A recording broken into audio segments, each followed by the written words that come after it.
Hey there, welcome to the channel. So we haven't made a gluten-free bread in a while, so today we're making this one. It just came out of the oven. It is from the Loopy Whisk. Kat had a new recipe over there that I'd not made yet. So today we're gonna make this easy gluten-free sandwich bread. I'm Jamie with SavorySaver. I share gluten-free recipes, tips, tricks, and resources to make your gluten-free lifestyle easier.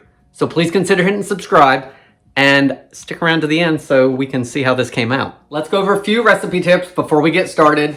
Her recipes really do come together pretty easily, so I've prepared everything that I could in advance to help you guys out. You don't need to see me pour stuff into bowls necessarily.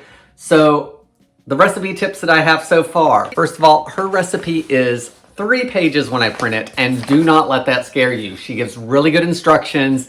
They're detailed, but they are not difficult. So 3 pages may look like a big recipe, but it's really good information, so don't let that deter you. Kat's recipes also are done by weight as well as by volume. So most of everything that I did today, I weighed out just because if I was doing this and not filming it for you guys, it would make less dishes. It is also more accurate. So if you're used to baking like us Americans do by volume, then go ahead and start teaching yourself to bake by weight, especially gluten-free. Now I find myself going back and forth between the two. It's just more accurate because all those different flours will settle and they weigh different and measurements become different, and it's just a more accurate way to bake gluten-free, especially on that bread. I will be going through the ingredients as I use them, but for reference, they are listed down below in the description, as well as a link to her original recipe in case you want to go over there and print it and make it. Also, this is a blend of gluten-free flours and xanthan gum and psyllium husk. All of that stuff is listed below in the description. To make our bread, I'm going to start by mixing the dry because I need to whisk it together, and I'm going to use this whisk for the psyllium gel that she likes to use in her recipes. So I'm doing it a little bit out of order, but no big deal. I'm just trying to save myself a dish or two. I am going to use the stand mixer for this recipe. You can do it by hand, but the stand mixer will make it easier for me. So to the bowl of the stand mixer, I have 230 grams or 2 cups of tapioca starch, 135 grams or 1 cup of millet flour. I'm also going to use millet flour to dust the board down here, so I've got some more of that off to the side. I've got 60 grams or 1/3 of a cup plus 2 tablespoons of sorghum flour. Now, one thing with Kat's recipes that I really like, if you actually go to her website and read the directions, she gives all the substitutes that you can use when you don't have something. So for instance, she says that for the tapioca starch, if you don't have it, you could also use an equal amount weight-wise of cornstarch, potato starch, or arrowroot starch. So if you don't have all of these ingredients, go ahead and check out her recipe because it gives you the substitutes that you can use in place of something.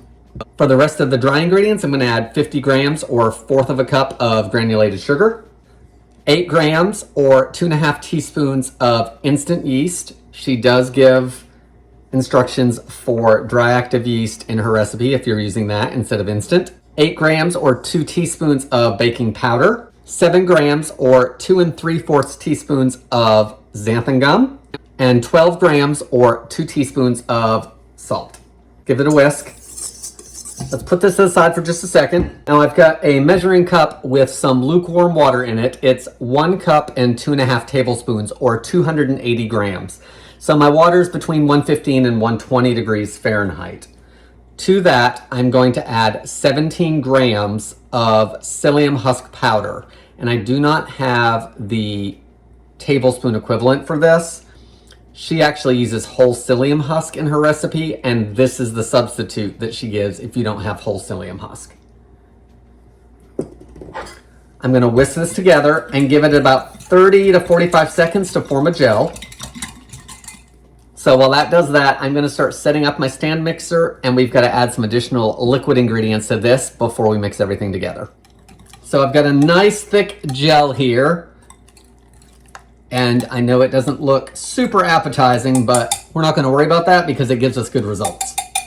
So I'm going to add the rest of my wet ingredients to the psyllium husk gel, which is why I used a big container. I've got 2 eggs that are room temperature. These are large eggs. I'm also going to add half a cup or 120 grams of lukewarm milk. Again, about 115 degrees or so. I'm using whole milk. Use whatever milk you have. I'm also going to add 2 tablespoons or 25 grams of a neutral oil. So I'm using canola, use vegetable, use sunflower, whatever your neutral oil is of choice. Let's whisk it together. All right, think we're good on the whisking, so let's go through the next step of the process. So I've got my mixing bowl on here, and I've got a well created in the center to add that psyllium husk gel mixture that we just made. I'm gonna be using the dough hook, and it's gonna need for 4 to 5 minutes. And you wanna scrape the bowl down and the dough hook if needed a couple times. I usually try to do it at least halfway through a mix. If not, maybe a third of the time, just depending. Keep an eye on it. So let's put this in here. While this is mixing, I'm actually gonna use her method for a warm environment. So I'm gonna boil some water, and I'm gonna put about a cup of boiling water in a glass container and put it in the oven so the bread can rise properly. So let's get it mixed up. I will probably end up somewhere between 4 and 6 maybe as far as the speed on my mixer, so we'll see how that goes.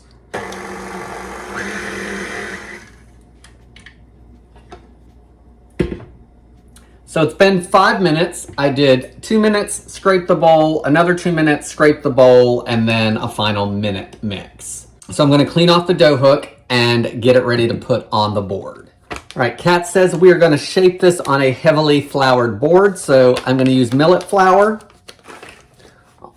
Oliver's home with me today and he's come out to check things out. So I'm hoping he behaves himself until I can get this shaped. Let's get it on the board. All right, it's all on the board. Kat does say if it's too soft and sticky and it's hard to manage, that you can chill this for about an hour in the fridge and then move to the next step. I'm gonna try to do it without. I'm hoping the flour helps. I do have a 9x5" bread pan. This does not need to be greased, which is nice. Doesn't need to be buttered. So we're just gonna put it in here. So I'm okay with that. I'm gonna dust the top with a little more millet flour. Now I'm gonna gently knead it into a ball.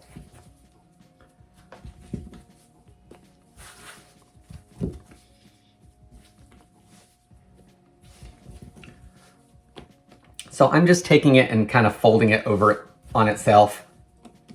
It is sticking a little bit, but I'm gonna wash my hands in a minute, I think, if I need to. Let's flip it over. I'm okay with that. That's a ball, so it's, you know, it's actually less sticky now that I've kneaded it. So now I'm going to shape it into a loaf shape. So let's gently do that.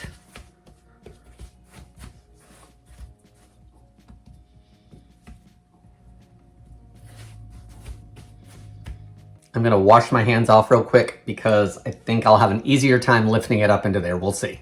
Okay, now we have to get this into this and we want it to fit snugly. So I'm going to lift it up and get it in there.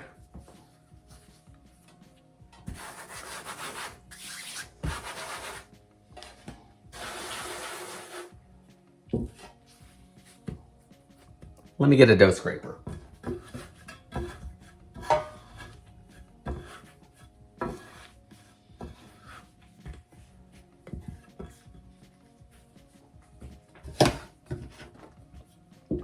All right, not too bad. A little bit moved on me, but now I'm gonna gently press it down into the pan because it says snugly. So I'm assuming that means I can do this.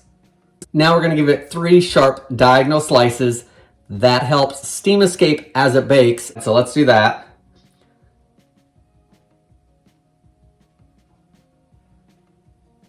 Now I'm gonna loosely cover it with plastic wrap. That's gonna help keep it from drying out. Now for the rise, so I'm gonna use my oven to do that. So the oven is off. I've boiled some water. I'm gonna put a cup of boiling water in here and just put it in the oven next to the bread as it rises. This is gonna take anywhere from an hour to 15 minutes to an hour and a half to rise. Kat says after 45 minutes that we need to preheat the oven. So while this does the first part of the rise, I'm gonna take the dog out. I'm gonna clean up some of these dishes. And in the end of the 45 minutes, we'll keep going with the instructions. So while I wait, let's jump you ahead. So we have not even been 45 minutes into the rise time. I think I've got 5 minutes left on my timer, and I think the bread is pretty much where I need it. So I'm gonna pull it out and preheat the oven. So for baking, what you wanna do is you wanna move your oven racks to the lowest part of the oven. I'm using a pizza stone. I'm gonna bake it in the pan on the stone. So I'm gonna preheat that at the same time. Kat also says if you don't have a baking stone, you can use a stainless steel peel if you have a stainless steel one, or you can use a heavy duty baking sheet. So you can do that as well. So throw one of those heavy pans into the oven, that is oven safe of course, and preheat that to 400 degrees. And what that's gonna do is it's gonna make sure everything's cooking evenly, and it's gonna give it probably a quicker bake would be my guess as far as initially. So let me show you what the bread looks like and preheat the oven. I am gonna leave this covered while the oven is preheating to 400, and then we'll take a closer look at it. But you can see these scores that I've made. They've done a really good job of helping it rise. It has definitely doubled in size. I have one egg white here off to the side. I'm actually gonna brush this with beaten egg white just before it goes into the oven. So once the oven preheats, we'll get this in there and we'll go over any final directions. All right, let's get this in the oven before it rises anymore. I've got my beaten egg white, and you wanna beat it until it's pretty frothy because you really don't want, it probably could go more. The better that you beat this egg white, the more evenly it's gonna spread across that. So you wanna beat the heck out of it because you really don't want big stringy pieces of egg white because it's not gonna brown evenly. All right, now you gently wanna brush the entire loaf with it. So it's been coated with the egg white. Now we need to bake it. So the oven again is at 400 degrees Fahrenheit. I'm gonna place this directly on that baking stone to bake it. It's gonna bake for an hour to an hour and 10 minutes. The bread should be a deep golden brown on top, and it says the bottom and sides of the crust should be crisp. So Kat has a tip for that. When you pull the bread out of the oven, if the sides and the bottom are not as crisp as you would like, you can throw it back in without the pan on that stone for about 5 to 10 minutes to crisp everything up. So we'll see if I end up doing that or not. The other thing she says is the bread should weigh about 960 to 970 grams. I'm not going to do that step, but what that tells you is if the bread is at that weight somewhere in there, enough of the moisture has baked out of the bread, so it's going to be done. Let's get this in the oven and get it baked off, and once it's done, I'm going to move it out of the pan and onto a rack to cool completely.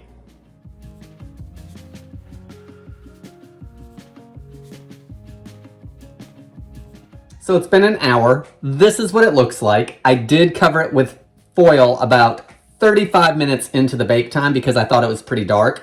Let's get a weight on the bread. I wasn't gonna do that, but I've not done that before. So let's do a weight and see where we're at. All right, it slid right out of the pan.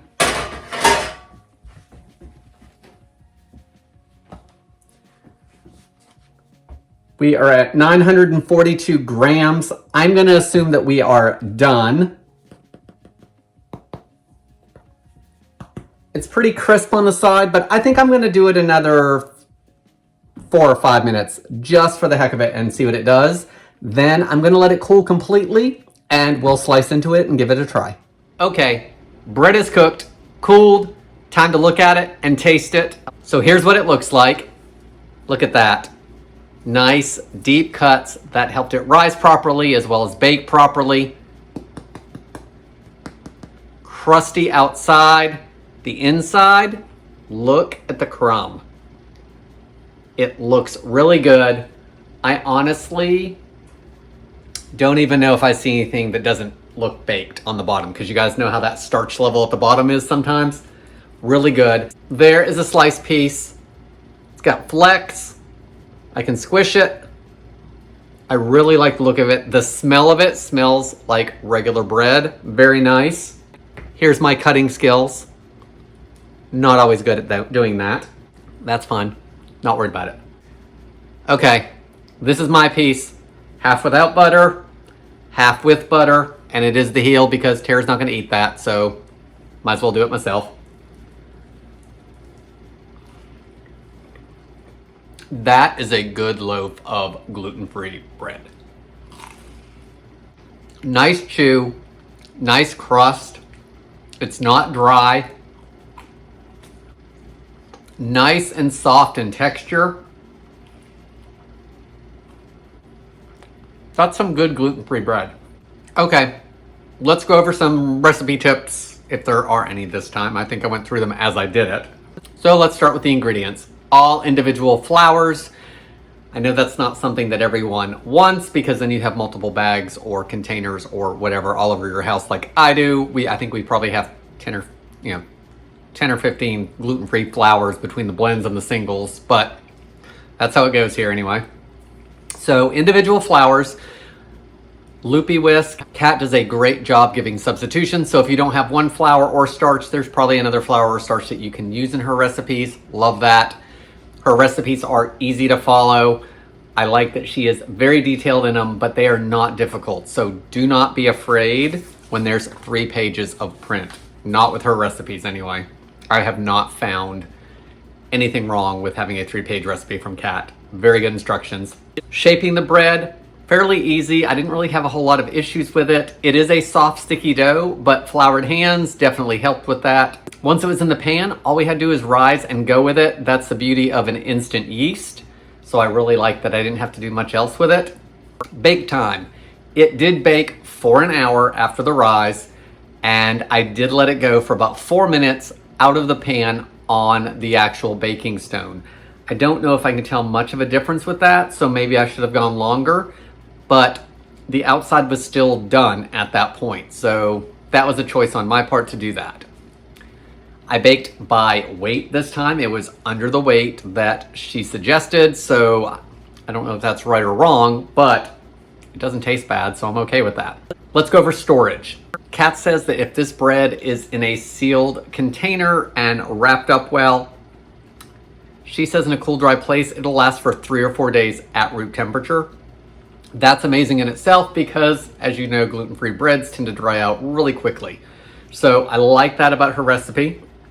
She does say you don't have to reheat it before serving during those 3 to 4 days either, which, another thing, usually this becomes toast on day 2. So I like that she's telling us it's going to be soft for a few days. If you're not going to eat it right off, or maybe even in the next couple days, my suggestion would be to slice it all up and get it frozen sooner rather than later. Guys, I don't know what else there is to say about this gluten-free bread recipe. One thing I do want to say though is that I'm always looking for good gluten-free recipes. So if you have a gluten-free bread recipe or maybe a gluten-free dinner idea or whatever, you can always send me an email. My email address is on the channel page, so feel free to send me your recipes and maybe we'll do a recipe on the channel here. Always looking for recipes for Tara and I. Always looking for bread type recipes for you guys that are gluten-free because we all know it's the never-ending search. In regards to anything else, leave your comments below. Guys, I want to thank you so much for watching. That's all I've got for today, and I hope to see you in the next video.